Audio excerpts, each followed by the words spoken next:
ধাৰাবাহিকভাৱে অসমত আন্দোলন গণতান্ত্ৰিকভাৱে আমি আন্দোলন কৰি আছো আৰু ভৱিষ্যতৰ দিনতো আন্দোলন কৰি যাম।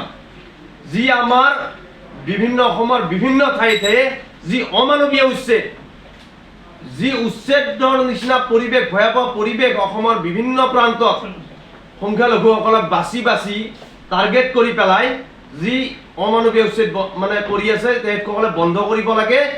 লগতে যিসকলক মানে উচ্ছেদ কৰিছে, এই উচ্ছেদিত পৰিয়ালক পুনৰ সংস্থাপন আৰু ক্ষতিপূৰণ নিদিয়ালৈকে কিন্তু আমাৰ যি এই আন্দোলন অবিৰতভাৱে চলি থাকিব। এয়া স্পষ্ট কথা। শেহতীয়াভাৱে আমি দেখিবলৈ পাইছোঁ যে আমাৰ মানুহক, সংখ্যালঘুসকলক যি ভোটাৰৰ নামত, বাংলাদেশীৰ নামত যি ধৰণে অন্যায় আৰু অত্যাচাৰ চলাই আছে, এইবিলাকো কিন্তু বন্ধ হ'ব লাগিব। বাংলাদেশীৰ নামত, ভোটাৰৰ নামত, সন্দেহযুক্ত নাগৰিকৰ নামত ৰাতি ৰাতি গৈ পেলাই অসমৰ মাননীয় মুখ্যমন্ত্ৰীৰ নেতৃত্বত যি প্ৰশাসনে ৰাতি 1-2 বজাত গৈ তেখেতসকলক ধৰি আনি কিন্তু ন' মেন লেণ্ডছত তেখেতসকলক যি পুছবেক নীতি আৰম্ভ কৰিছে, এই নীতিকো আমি উত্তৰ পূৰ্বাঞ্চল সংখ্যালঘু ছাত্ৰ সন্থা নেমচি আমি তীব্ৰ বিৰোধিতা কৰিছোঁ। এয়া সংবিধান বিৰোধী। যি আমাৰ ভাৰতীয় সংবিধানে দিয়া অধিকাৰ, এই অধিকাৰ কোনোবাই ভুলঞ্চিত কৰিব, এয়া কিন্তু কোনো কাৰণত মানি লোৱা নহ'ব। এয়া স্পষ্ট কথা। আমি নেমচিয়ে বাৰে বাৰে কৈ আছোঁ, আমি বিটিআৰ সমিতিয়ে বাৰে বাৰে অসমৰ মাননীয় মুখ্যমন্ত্ৰীক আহ্বান জনাইছোঁ। এতিয়া আমি ৰাষ্ট্ৰপতি মহোদয়ৰ আমি আহ্বান জনাইছোঁ, পৰৱৰ্তী সময়ত এই আমাৰ অন্যায় আৰু অবিচাৰৰ বিৰুদ্ধে আমি ন্যায়ৰ কাৰণে, আমাৰ অধিকাৰৰ কাৰণে, আমাৰ ভাৰতীয় সংবিধানে দিয়া অধিকাৰৰ কাৰণে আমি প্ৰয়োজনত আমি ৰাষ্ট্ৰসংঘলৈ যোৱাৰ কাৰণে আমি কুণ্ঠবোধ নকৰোঁ। এয়া স্পষ্ট কথা। আমি বিটিআৰ নেমচিৰ তৰফৰ পৰা অসমৰ মাননীয় মুখ্যমন্ত্ৰীক আজি এই মঞ্চৰ পৰা এই সংবাদ মেলৰ জৰিয়তে কিন্তু সকিয়নি প্ৰদান কৰিছোঁ। ধাৰাবাহিকভাৱে অসমত আন্দোলন গণতান্ত্ৰিকভাৱে আমি আন্দোলন কৰি আছো আৰু ভৱিষ্যতৰ দিনতো আন্দোলন কৰি যাম।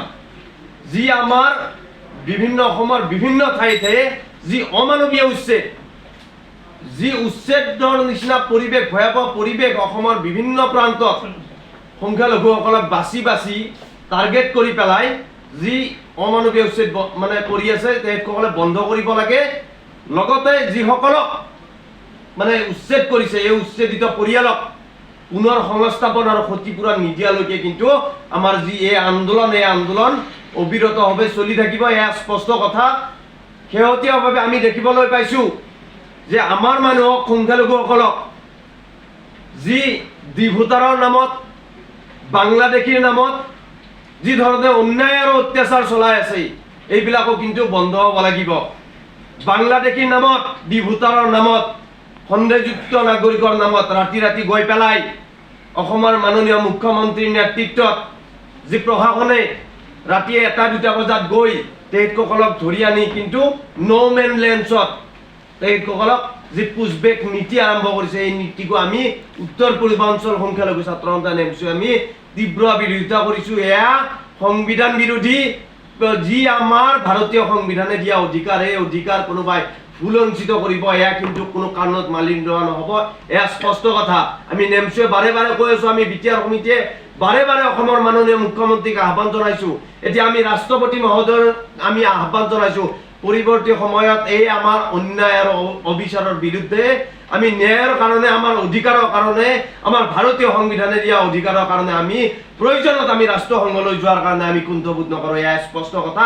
আমি বিটিআৰ নেমচিৰ তৰফৰ পৰা অসমৰ মাননীয় মুখ্যমন্ত্ৰীক আজি এই মঞ্চৰ পৰা এই সংবাদ মেলৰ জৰিয়তে কিন্তু সকিয়নি প্ৰদান কৰিছোঁ।